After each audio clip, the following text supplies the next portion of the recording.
பார்வையிடச் செல்கிறோம் என கூறி பொதுமக்களை சந்தித்து சென்னை சேலம் 8 வழிச்சாலை குறித்து பாலபாரதி சில கருத்துக்களை தெரிவித்ததால்தான் அவரை காவல்துறையினர் கைது செய்தனர் என சட்டப்பேரவையில் முதலமைச்சர் எடப்பாடி பழனிசாமி விளக்கமளித்துள்ளார். பேரவையில் கேள்வி நேரத்தின் போது 8 வழிச்சாலை தொடர்பாக காவல்துறையினர் எடுத்து வரும் நடவடிக்கை குறித்து எதிர்க்கட்சித் தலைவர் மு க ஸ்டாலின் கேள்வி எழுப்பினார். குறிப்பாக மார்க்சிஸ்ட் கம்யூனிஸ்ட் கட்சியின் முன்னாள் சட்டமன்ற உறுப்பினர் பாலபாரதி, தீக்கதிர் நிருபர் உள்ளிட்டோர் கைது செய்யப்பட்டிருப்பதாக கூறினார். அனைத்தையும் அதிகாரத்தால் சாதித்துவிட முடியும் என நினைத்த அரசுகள் மண்ணில் வீழ்ந்த வரலாற்றை தமிழகம் சந்தித்திருக்கிறது என்றும், ஆகவே சென்னை சேலம் 8 வழிச்சாலையை மாற்றுப்பாதையில் அமைக்க நடவடிக்கை எடுக்க வேண்டும் என்றும் ஸ்டாலின் வலியுறுத்தினார். எதிர்ப்பாளர்களுக்கு வாய்ப்பூட்டு போட்டு என்ன சாதிக்க முடியும் என கேள்வி எழுப்பிய அவர், திமுக ஆட்சி காலத்தில் நிறைவேற்றப்பட்ட சாலை திட்டங்களுக்கு மக்கள் எதிர்ப்புகள் தெரிவிக்கவில்லை என்றும் கூறினார்.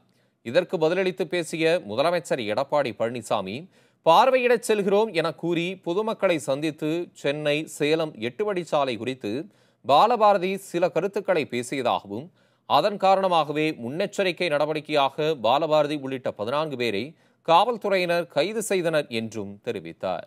மேலும் வாய்ப்பூட்டு போட்டிருந்தாலும் யாரும் இப்படி சுதந்திரமாக பேச முடியாது என கூறிய முதலமைச்சர், காவல்துறையினர் தங்கள் கடமைகளில் சுதந்திரமாகவே ஈடுபட்டு வருகின்றனர் எனவும் தெரிவித்தார். தற்போது இருப்பது போல திமுக ஆட்சி காலத்தில் ஊடகங்கள் அதிகளவில் இல்லை என்றும், அப்படி இருந்திருந்தால் திமுக ஆட்சி காலத்தில் மக்கள் எழுப்பிய எதிர்ப்புகள் தற்போது போலவே உடனுக்குடன் வெளியே தெரிந்திருக்கும் என்றும் முதலமைச்சர் தெரிவித்தார். 8 வழிச்சாலை திட்டத்தை நிறைவேற்றக்கூடாது என சிலர் வேண்டுமென்றே முழு மூச்சாக செயல்பட்டு வருகின்றனர் என குற்றம் சாட்டிய முதலமைச்சர், இந்த சாலையால் மேற்கு மாவட்டங்கள் முழுமையாக பயன்பெறும் என்றும் தெரிவித்தார்.